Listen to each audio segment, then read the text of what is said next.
चर्चा में आगे बढ़ेंगे, उससे पहले एक बड़ी खबर सामने आ रही है काशीपुर से, उसका रुख कर लेते हैं। काशीपुर से अहम खबर, जहां पर आप कैंपेन कमेटी के अध्यक्ष दीपक बाली ने किया मतदान। काशीपुर से अहम खबर आपको हम बता रहे हैं, जहां पर विधानसभा से आपके विधायक प्रत्याशी हैं दीपक बाली और उनकी ओर से मताधिकार का प्रयोग किया गया है। आप कैंपेन कमेटी के अध्यक्ष हैं दीपक बाली, उन्होंने मतदान किया है। काशीपुर से अहम खबर आपको हम बता रहे हैं, जहां पर दीपक बाली ने मतदान किया। विधानसभा से आपके विधायक प्रत्याशी हैं दीपक बाली, यह बड़ी खबर आपको हम बता दें, और उनकी ओर से मतदान किया गया है और जनता की मुस्कुराहट बता रही है कि जीत का अंतर सामने होगा। यह बड़ी बातें भी उनकी ओर से कही गई हैं। काशीपुर की जनता इस बार नव परिवर्तन कर रही है, तो दीपक बाली की ओर से यह बड़ी बातें कही गई हैं। जहां काशीपुर में वो मतदान करने के लिए पहुंचे और बाली की पत्नी उर्वशी दत्त ने भी मतदान किया है। तो दीपक बाली और उनकी पत्नी उर्वशी दत्त ने भी मतदान किया। आम आदमी पार्टी के कैंपेन कमेटी के अध्यक्ष हैं दीपक बाली।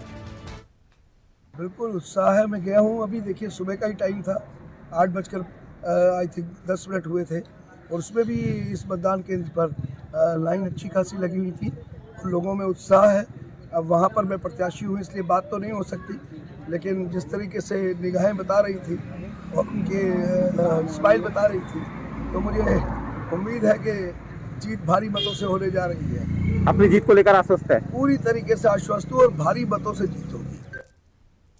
तो आप सुन रहे थे दीपक बाली को, जहां पर उन्होंने लोगों से वोट करने की अपील की है। और अब अपनी चर्चा की शुरुआत करेंगे। हमारे साथ में लगातार हमारे संवाददाता अलग अलग जगहों से बने हुए हैं, है ना। हमारे साथ में लगातार बनी हुई है विकास खरे हैं और साथ ही अनिल रावत हमारे साथ में लगातार बने हुए हैं। अनिल के पास चलते हैं। अनिल, किसका होगा उत्तराखंड? क्योंकि उत्तराखंड में इस बार कई ऐसी बातें हैं, जैसे कि बागी हो गए या फिर अंतरकलह हो गई, लेकिन जो समीकरण है इस बार जनता का जो मूड है वो क्या कुछ कह रहा है?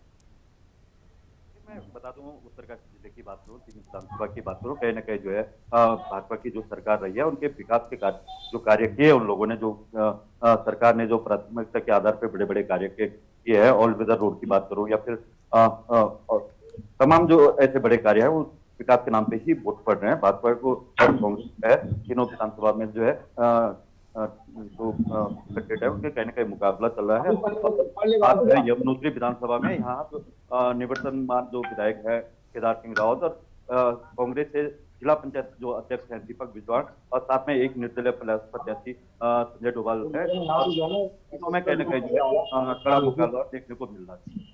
बिल्कुल, यानी जो मुकाबला है वो काफी कड़ा देखने को मिलने वाला है। हरिद्वार से हमारे साथ में हमारे साथ विकास खरे लगातार बने हुए हैं। विकास, इस बार कई दिग्गजों की साख भी दांव पर लगी हुई है।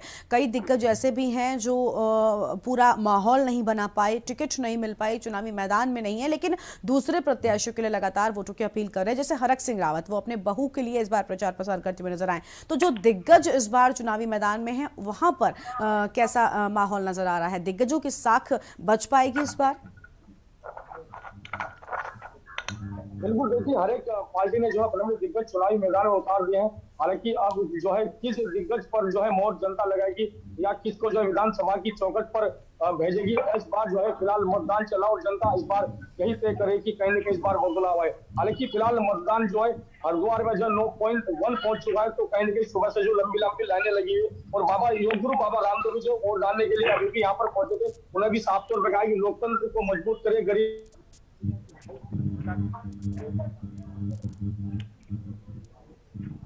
जी विकास, आपकी आवाज हम तक ठीक से नहीं पहुंच रही है।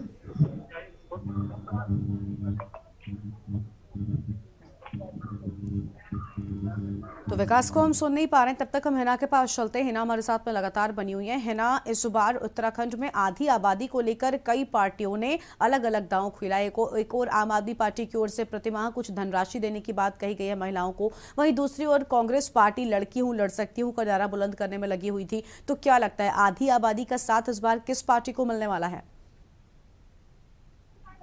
जी बिल्कुल गरिमा, अगर बात करें आधी आबादी की, तो महिलाओं की आप बात कर रही हैं।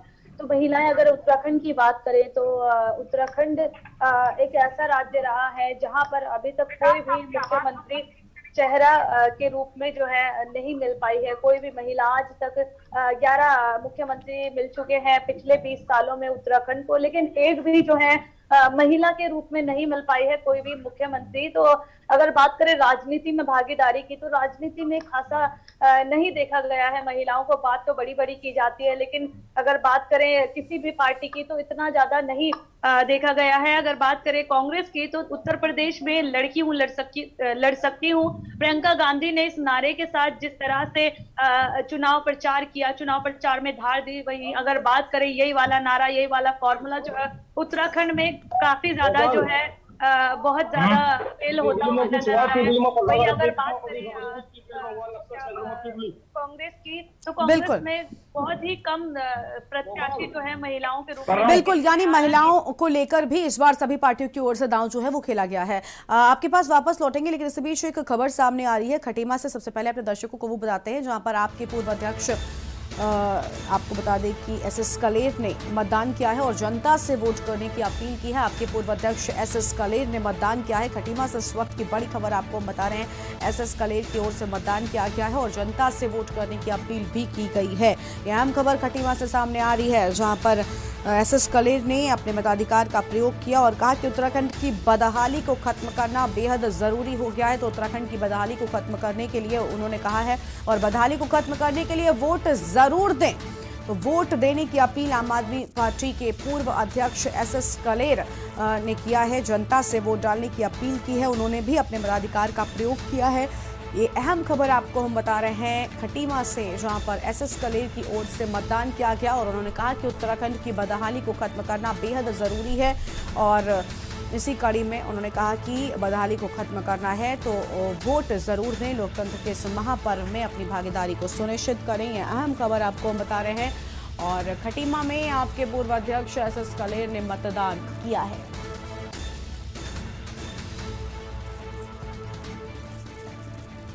21 सालों में उत्तराखंड जिस तरीके से शिक्षा, स्वास्थ्य, बिजली, पानी, रोड के मामले में पछड़ा रहा है, आज जनता के पास एक मौका आया। अपना मतदान करें, अपना अच्छा विधायक चुनें, जनता इनको सबक सिखाए। तो एसएस कलेर को आप सुन रहे थे, जहां पर उन्होंने कहा कि मतदान जरूर करें और बदहाली को खत्म करना है तो लोकतंत्र के इस महापर्व में अपनी भागीदारी जरूर सुनिश्चित करें। हम लगातार चर्चा कर रहे हैं कि इस बार पहाड़ पर किसका राज होगा। हमारे साथ में हमारे संवाददाता लगातार बने हुए हैं। हिना के पास चलते हैं। हिना, हम लगातार देख रहे हैं कि सभी पार्टियों ने इस बार पूरी कोशिश की है। महिलाओं को लेकर हम बात कर रहे थे, क्या लगता है, क्योंकि उत्तराखंड में अभी आपने कहा कि महिला मुख्यमंत्री अब तक नहीं मिल पाई है, तो क्या अगर आम आदमी पार्टी हो गई या फिर कांग्रेस पार्टी जो लड़की हूं लड़ सकती हूं का नारा बड़ी तेजी से बुलंद कर रही है, क्या वो किसी महिला को मौका दे सकती है इस बार? हेलो, जी हाँ, बिल्कुल गरिमा। अगर बात करें पार्टियों की, तो हम चर्चा कर रहे थे कि अभी तक 20 साल हो गए हैं उत्तराखंड को बने हुए और अब 21 वर्ष में जो है सफर तय कर रहा है हमारा उत्तराखंड, हमारा प्रदेश। लेकिन वही अगर बात करें महिलाओं की, अगर बात करें पहाड़ों की, तो पहाड़ से लेकर मैदान तक महिलाएं हर काम में भागीदारी दिखाती आई है। खेती की बात करें तो जंगलों से जो है जंगलों की काटने की बात करें तो हर तरीके से जो है यहाँ पर महिलाओं का, बहुत ही पहाड़ी महिलाओं का संघर्ष पूर्ण रहा है पूरा जीवन। वहीं अगर बात करें कि हर चीज में जो है चाहे वो कुटीर उद्योग क्यों ना हो, लघु उद्योग क्यों ना हो, हर चीज में जो है, हर काम में उसको भागीदारी मिलती है। लेकिन अगर बात करें राजनीति में, तो राजनीति में 33% आरक्षण की तो बात की गई है। वहीं अगर बात करें कांग्रेस की, कांग्रेस ने उत्तर प्रदेश में लड़की हूं लड़ सकती हूं का नारा दिया है। लेकिन अगर बात करें कांग्रेस की, तो कांग्रेस में कई सारी ऐसी नेत्री रही हैं कांग्रेस की जो कि काफी ज्यादा खफा चल रही थी और दावेदारी कर रही थी टिकट की, जिनमें कमलेश रमन की जो कि राजपुर से टिकट मांग रही थी, आशा टमटा थी, तो कई सारी ऐसी महिलाएं थी। यहाँ तक कि महिला मोर्चा की जो प्रदेश अध्यक्ष रही है सरिता आर्या, उन्हें भी जो है टिकट जो उनका कंफर्म नहीं था, इसी वजह से कांग्रेस छोड़कर वह बीजेपी में शामिल हुई और बीजेपी ने उन्हें टिकट दिया नैनीताल से। और संजीव आर्या के खिलाफ जो है वह इस बार जो है चुनावी मैदान में है। तो इस तरीके से जो कांग्रेस ने जो नारा दिया था उत्तर प्रदेश में, वही उत्तराखंड में वह जो फॉर्मूला है वह कहीं ना कहीं फेल होता आया है। और अगर बात करें तो कांग्रेस की जो नेत्रियां रही हैं वह अपने लिए लड़ाई लड़ रही थी कि लड़की हूं लड़ सकती हूं। अगर ये नारा दे रही है प्रियंका गांधी उत्तर प्रदेश में, तो उत्तराखंड की महिलाओं को भी जगह मिलनी चाहिए। लेकिन इस पर जो है हरीश रावत ने कोई बात नहीं की, लेकिन वही अपने ही बेटी की सीट जो है उन्होंने पक्की कर दी है हरिद्वार ग्रामीण से, तो यहाँ पर कहीं ना कहीं नाराजगी जो है महिला कांग्रेस में देखने के लिए मिली है, जो कि महिलाएं कार्यकर्ता रही हैं, जो कि टिकट की दावेदारी कर रही थी। तो कहीं ना कहीं जो है कांग्रेस अपने फॉर्मूले में जो है उत्तराखंड में फेल होती नजर आ रही है। बिल्कुल बिल्कुल, कहीं ना कहीं हमने देखा था सरिता आर्य जब ये कहती हुई नजर आई थी कि अगर लड़की हूं लड़ सकती हूं तो उत्तराखंड में क्यों नहीं लड़ सकती, सिर्फ उत्तर प्रदेश में क्यों लड़ सकती हूं। यानी महिलाओं का जो साथ है वो कहीं ना कहीं छूट सकता है कांग्रेस पार्टी से। लेकिन अभी हम लगातार यही बात कर रहे थे कि उत्तराखंड की जो जनता है वो इस बार बेहद सतर्क होकर वोट कर रही है। क्या लगता है इस बार, रामगोपाल के पास चलेंगे, रामगोपाल क्या लगता है कि क्या इस बार उत्तराखंड की जनता सिर्फ वो जो राष्ट्रीय मुद्दे उठा दिए जाते हैं उनको लेकर वोट करेगी, या फिर जो क्षेत्रीय मुद्दे होते हैं, जो वहां की मुख्य समस्याएं हैं, उनको ध्यान में रखकर उनके निवारण के लिए अपने वोट का इस्तेमाल करेगी? बिल्कुल, देखिए जिस तरीके से भाजपा हो या कांग्रेस हो, कहीं ना कहीं जिस तरीके से पहले मोदी लहर रही है और इस बार जनता का परिवर्तन का मन है या फिर किन मुद्दों को लेकर वोट करेगी, हमने लगातार इस पर बातचीत भी की है, लोगों से बातचीत की है। लोगों ने बिल्कुल साफ तौर पर कहीं ना कहीं जो स्थानीय जो प्रत्याशी होते हैं उनको लेकर भी कहीं ना कहीं जो विरोध, क्योंकि 2 बार से हम लक्सर विधानसभा सीट की बात करें अगर, क्योंकि लक्सर विधानसभा सीट पर भाजपा ने 2 बार अपना परचम लहराया है, लेकिन इस बार भी भाजपा ने, क्योंकि हालांकि जो लक्सर विधानसभा की जनता है काफी ज्यादा विरोध जो है यहाँ संजय गुप्ता विधायक जो भाजपा से उनका देखने को मिला था, लेकिन इस बार जनता जो है जो विकास कार्य है, बेरोजगारी है, तमाम ऐसे जो मुद्दे हैं उनको लेकर भी कहीं ना कहीं वोट करेगी, क्योंकि जो परिवर्तन है वो उसको लेकर के कहीं ना कहीं जनता इस बार मन बना चुकी है। इसी को लेकर आज कहीं ना कहीं जनता जो है अपने मत का प्रयोग कर रही है और मताधिकार में कहीं ना राष्ट्र हित में बिल्कुल आने वाला समय बताएगा कि जी बिल्कुल, यानी परिवर्तन जो है वो इस बार उत्तराखंड में संभव है। विकास खरे हमारे साथ में लगातार बने हुए लक्सर से हैं। विकास, क्या लगता है, अभी रामगोपाल ने कहा कि परिवर्तन जो है वो इस बार संभव है, क्योंकि आम आदमी पार्टी के पास इस बार खोने के लिए कुछ भी नहीं है। कांग्रेस को मजबूती दिलानी होगी अपनी पार्टी को, लेकिन सबसे ज्यादा अगर कुछ नुकसान होगा तो वो होगा भारतीय जनता पार्टी का। इस पर हम आपसे सवाल करेंगे, बातचीत करेंगे, लेकिन इस बीच एक बड़ी खबर सामने आ रही है जहां पर मतदान को लेकर मतदाताओं में जोश देखने को मिल रहा है। देहरादून से इस वक्त की बड़ी खबर आपको बता दें, जहां उत्तराखंड में मतदान जारी है। देहरादून से इस वक्त की बड़ी खबर, उत्तराखंड में मतदान जारी है और लगातार जनता जो है वो मतदान करने के लिए पोलिंग बूथों पर पहुंच रही है। मतदान को लेकर मतदाताओं में काफी उत्साह, जोश और उमंग भी देखने को मिल रही है। तो सभी 70 विधानसभा सीटों के लिए मतदान जारी है और आपको बता दें कि इस बार कुल 632 प्रत्याशी मैदान में हैं।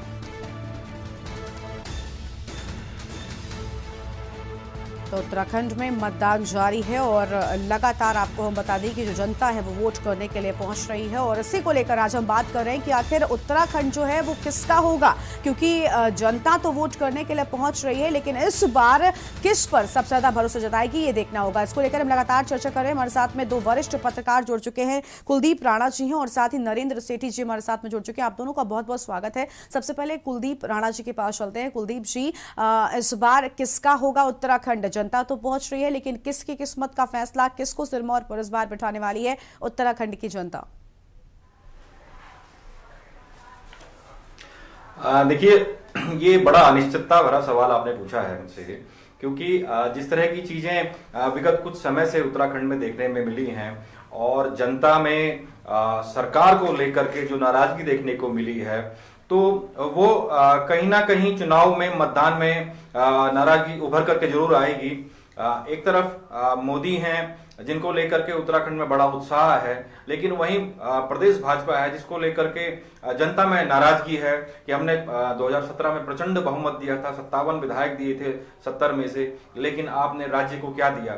आपने राज्य को बेरोजगारी दी, आपने राज्य के तमाम मुद्दों को लेकर के कोई निर्णयात्मक भूमिका में सरकार नहीं दिखाई दी, जनहित के मुद्दों को लेकर के सरकार निर्णायक की स्थिति में नहीं दिखाई दी। हालांकि नरेंद्र मोदी को लेकर के मैं फिर कहूंगा कि इस प्रदेश में कोई नाराजगी नहीं है और कांग्रेस में जहां तक बात है तो कांग्रेस अपनी मेहनत की वजह से उभर करके आएगी, ऐसा नहीं है। भाजपा से जो जनता की नाराजगी है उसका फायदा कांग्रेस को मिलता दिखाई दे रहा है। लोग पोलिंग बूथों में उमड़ करके आ रहे हैं और जहां सघन आबादी क्षेत्र है वहां से बड़ी मात्रा में मैंने देखा कि वहां सुबह से ही 8 बजे से ही मतदाताओं की लाइन लगी हुई थी।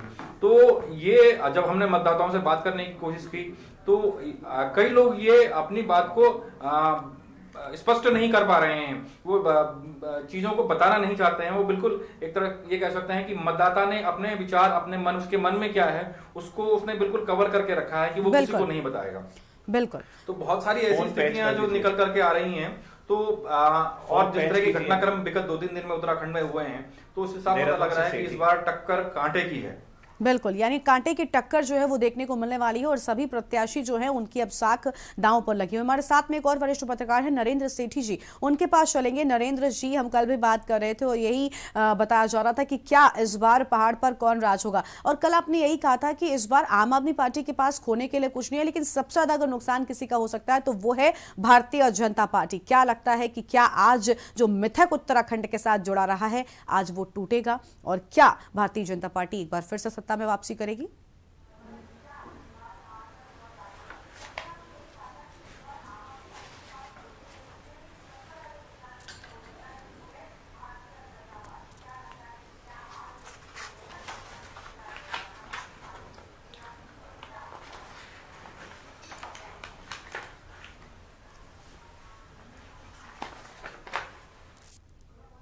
तो नरेंद्र सेठी जी हमारे साथ में लगातार बने हुए, उनके पास चलते हैं।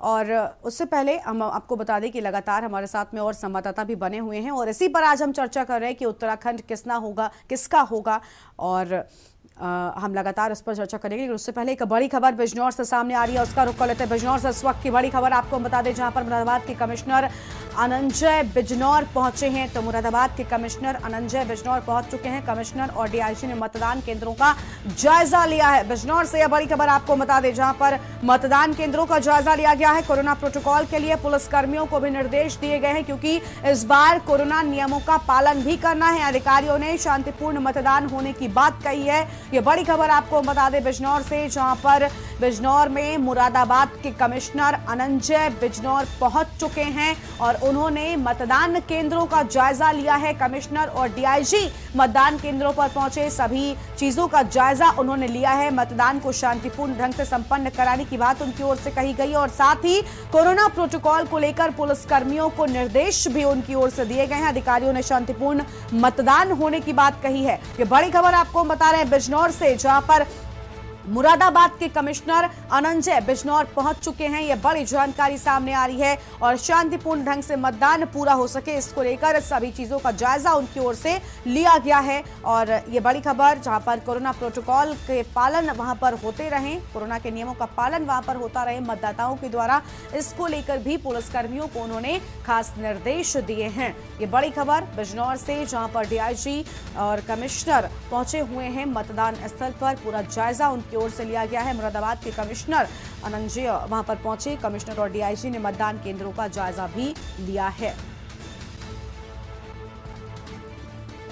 बिजनौर से यह बड़ी खबर, जहां कोरोना प्रोटोकॉल के लिए पुलिसकर्मियों को निर्देश दिए गए हैं ताकि जो मतदाता मतदान केंद्रों पर पहुंच रहे हैं वो पूरी तरह से कोरोना के नियमों का पालन भी करें। और हम भी आपसे यही अपील करते हैं कि मतदान स्थलों तक जाइए, अपने मताधिकार का प्रयोग करिए, लेकिन कोरोना गाइडलाइंस का पालन करते हुए दूरी जो है वो लोगों से बनाकर रखिए और साथ ही साथ मास्क पहनकर मतदान स्थल पर जाइए और लोकतंत्र के इस महापर्व में अपनी भागीदारी को सुनिश्चित करिए। तो बिजनौर से अहम खबर आपको बता दें, जहां पर कोरोना प्रोटोकॉल के लिए पुलिसकर्मियों को कमिश्नर और डीआईजी की ओर से निर्देश दिए गए हैं। अधिकारियों ने शांतिपूर्ण मतदान होने की बात भी कही है। यह बड़ी खबर बिजनौर से सामने आ रही है, जहां पर मुरादाबाद के कमिश्नर अनंजय बिजनौर पहुंच चुके हैं। और यह अहम खबर, मुरादाबाद के कमिश्नर अनंजय बिजनौर पहुंचे हैं। कमिश्नर और डीआईजी ने मतदान केंद्रों का जायजा भी लिया है। तो मतदान केंद्रों का जायजा लिया गया है और कोरोना प्रोटोकॉल के लिए पुलिसकर्मियों को यहां पर खास निर्देश भी दिए गए हैं कि पूरे ही नियमों का यहां पर पालन हो सके और शांतिपूर्ण ढंग से मतदान यहां पर संपन्न करवाया जा सके। इसको लेकर अब जो पुलिस अधिकारी हैं, जो वरिष्ठ पुलिस अधिकारी हैं, वो भी यहां पर सतर्क नजर आ रहे हैं। और मुरादाबाद के कमिश्नर और डीआईजी मतदान केंद्र पर पहुंच चुके हैं। सभी चीजों का उन्होंने जायजा लिया है, मतदान केंद्रों का जायजा लिया है। अहम खबर बिजनौर से।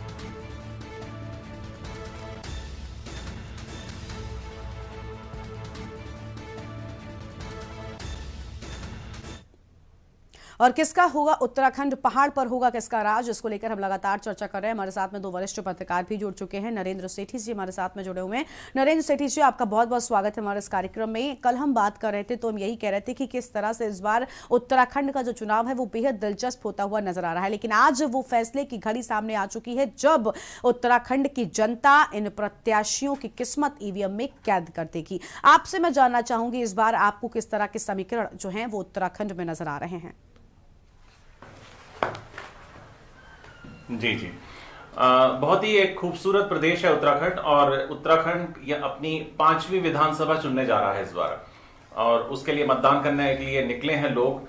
धूप खिली हुई है, मौसम खुला हुआ है, पूरा बहुत अच्छा मौसम है, लेकिन उसके बावजूद भी कहीं तो भीड़ दिख रही है, लेकिन कहीं बहुत इक्का दुक्का ही कहीं पोलिंग बूथ पे नजर आ रहे हैं लोग, और उत्साह की उतनी ज्यादा उत्साह नहीं दिख रहा है जितना होना चाहिए मतदाताओं में। लेकिन दोपहर बाद तक क्या स्थिति बनती है ये देखने लायक बात होगी। और जैसा कि मैंने आपको बताया कि उत्तराखंड ये वाले चुनाव जो हैं ये दलगत राजनीति, अवसरवादी राजनीति, नेतृत्व परिवर्तन, बार बार मुख्यमंत्रियों को बदलना, भ्रष्टाचार, इन सब की छाया के बीच में यहां का मतदाता इस बार पोलिंग बूथ पर पहुंचा है। तो ये जो पूरी की पूरी स्थिति है, मेरे साथ ही वरिष्ठ पत्रकार कुलदीप जी भी हैं।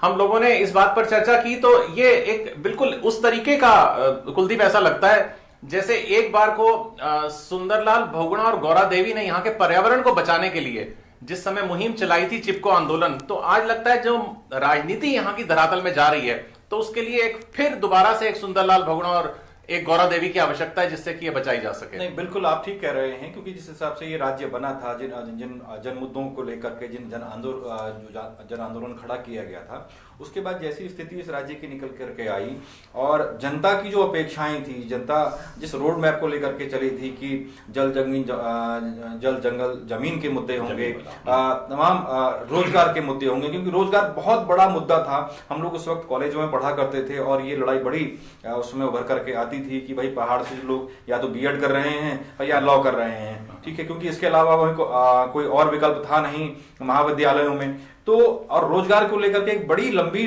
कतार लगी होती थी। तो ये तमाम सारी चीजें हैं जिनको लेकर के राज्य बना, लेकिन राज्य बनने के 22 साल के बाद भी जनता को एक बड़ी निराशा का सामना करना पड़ रहा है।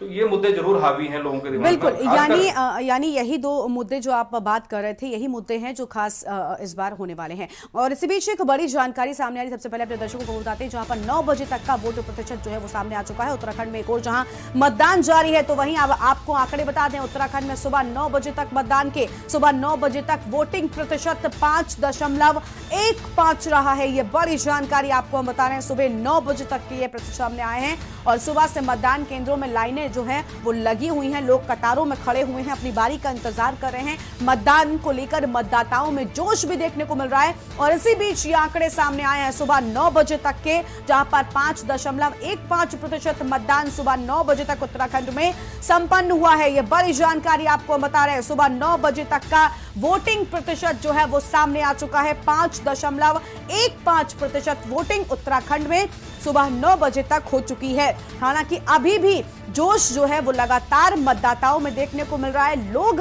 पोलिंग बूथों तक पहुंच रहे हैं और ये तय कर रहे हैं कि इस बार उत्तराखंड किसका होगा, क्योंकि मतदाता ही हैं जो पूरी तरह से ईवीएम में प्रत्याशियों की किस्मत को कैद करेंगे। और सुबह 9 बजे तक वोटिंग प्रतिशत 5.15% रहा है। सुबह से मतदान केंद्रों में लंबी लाइनें जो है वो लगी हुई हैं। काफी उत्साहित और जोश से लबरेज ये मतदाता यहां पर नजर आ रहे हैं। मतदान को लेकर मतदाताओं में जोश नजर आ रहा है और जैसे जैसे दिन बढ़ रहा है ये संख्या बढ़ती जा रही है। वरिष्ठ पत्रकार हमारे साथ में दोनों ही लगातार बने हुए हैं। नरेंद्र जी, अभी हम बात कर रहे थे कि मुद्दे कौन से होंगे और आपके पास आएंगे, विस्तार से चर्चा करेंगे, लेकिन उससे पहले आपको बता दें कि ये प्रतिशत जो है वो सामने आ चुका है। सुबह 9 बजे तक का ये वोटिंग प्रतिशत है और 5.15% वोटिंग उत्तराखंड में सुबह 9 बजे तक हुई है। चर्चा जारी रखेंगे, एक छोटा सा ब्रेक, जल्द लौटेंगे। आप देख रहे हैं के न्यूज, खबरों का सारथी। जुबान के लिए उड़ चला गैरों की जमीन पर, खुशबू अपने पन की ढूंढता। दूर कितना भी जा, इस जुबान से दूर ना जा पाओगे। विमल। बोलो जुबान केसरी। खुदी को आजमाया है तो ये अंदाज आया है, खुदी को आजमाया है तो ये अंदाज आया है। तुम में भी मैं हूं, शुद्ध प्लस पान मसाला। आप देख रहे हैं के न्यूज, खबरों का सारथी। कोर्ट कचहरी के ना लगे चक्कर, सबसे अधिक यही है बेहतर। लेकिन बढ़ ही जाए पाला तो कहां जाए, क्या करें? घबराए नहीं, अब हर मुश्किल होगी आसान। के न्यूज इंडिया पर वकील आपका देगा समाधान। कीजिए कॉल, पूछिए अपने सवाल 0512-23900031 और 0512-23900032। वकील आपका हर रविवार दोपहर 3 बजे केवल के न्यूज इंडिया पर। आप देख रहे हैं के न्यूज, खबरों का सारथी।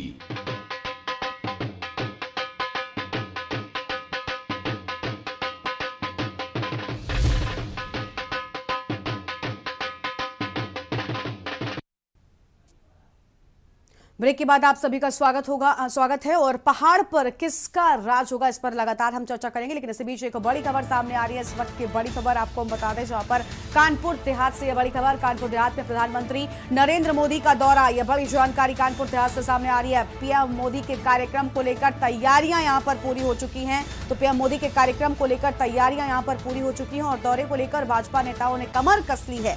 तो दौरे को लेकर भाजपा नेताओं ने कमर कस ली है। सभी तैयारियां पीएम के आगमन को लेकर यहां पर कर दी गई हैं और आगमन को लेकर कार्यकर्ता बेहद उत्साहित और जोश में नजर आ रहे हैं। कानपुर देहात से बड़ी खबर, कानपुर देहात में प्रधानमंत्री नरेंद्र मोदी का दौरा होगा, यह बड़ी जानकारी सामने आ रही है।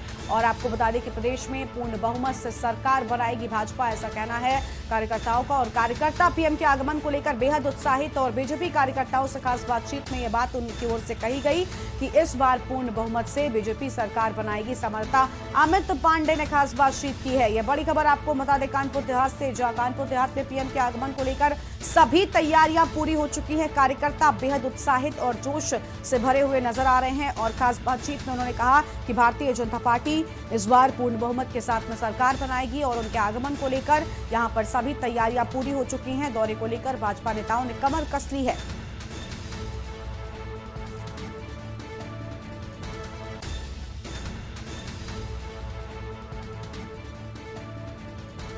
तो कानपुर देहात में प्रधानमंत्री मोदी का दौरा,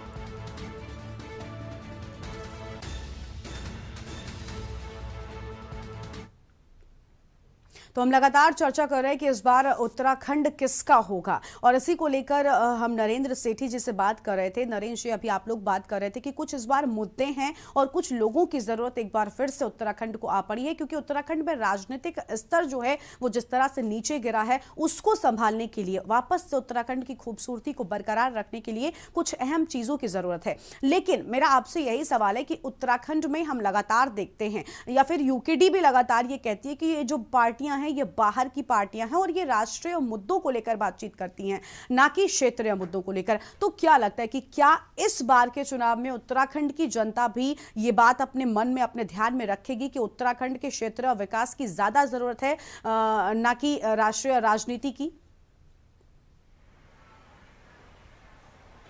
गरिमा, देखिए, उत्तराखंड के साथ एक छोटा सा एक दुर्भाग्य ये जुड़ा हुआ है कि उत्तराखंड को जो राज्य का दर्जा दिलाया वो भारतीय जनता पार्टी ने दिलाया।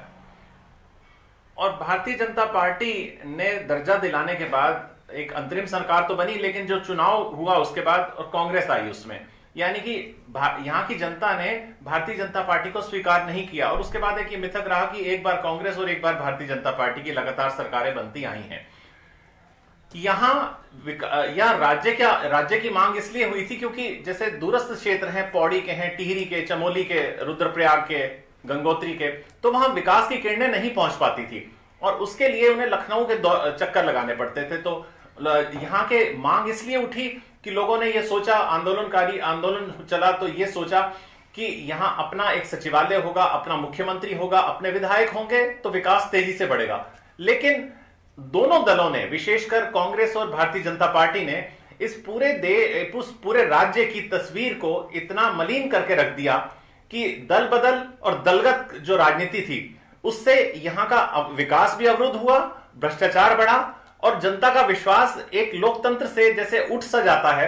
अब वो मजबूरी में एक जैसे मतदान करना है, किसी को तो करना ही है, तो वो वाली स्थिति है इस समय जनता के सामने। आम आदमी पार्टी ने जगह बनाने की कोशिश की, लेकिन आम आदमी पार्टी को वो सफलता नहीं मिल पाई। और जिसने ये लड़ाई शुरू की थी गरिमा, उत्तराखंड क्रांति दल ने जी, वो दल स्वयं हाशिए पे आ गया क्योंकि उनके पास नेतृत्व की कमी थी और उनके पास कोई योजनाबद्ध तरीके से वो इस सरकार में शामिल या सत्ता के गलियारों तक नहीं पहुंच पाए।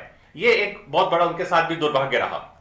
बिल्कुल बिल्कुल। तो बहुत बहुत शुक्रिया आप सभी का हमारे साथ, हमारे इस कार्यक्रम में जुड़ने के लिए और अपनी बात हमारे साथ रखने के लिए। तो आज यही सवाल लगातार हम उठा रहे हैं कि आखिर उत्तराखंड जो है वो किसका होगा और पहाड़ पर इस बार किसका राज होगा, क्योंकि आज आपको बता दें कि उत्तराखंड में 70 की 70 विधानसभा सीटों पर दूसरे चरण में मतदान हो रहा है। लेकिन लगातार सवाल यही उठ रहा है कि आखिर उत्तराखंड इस बार किसका होगा, उत्तराखंड की जनता इस बार किसको अपने सिरमौर पर बिठाएगी।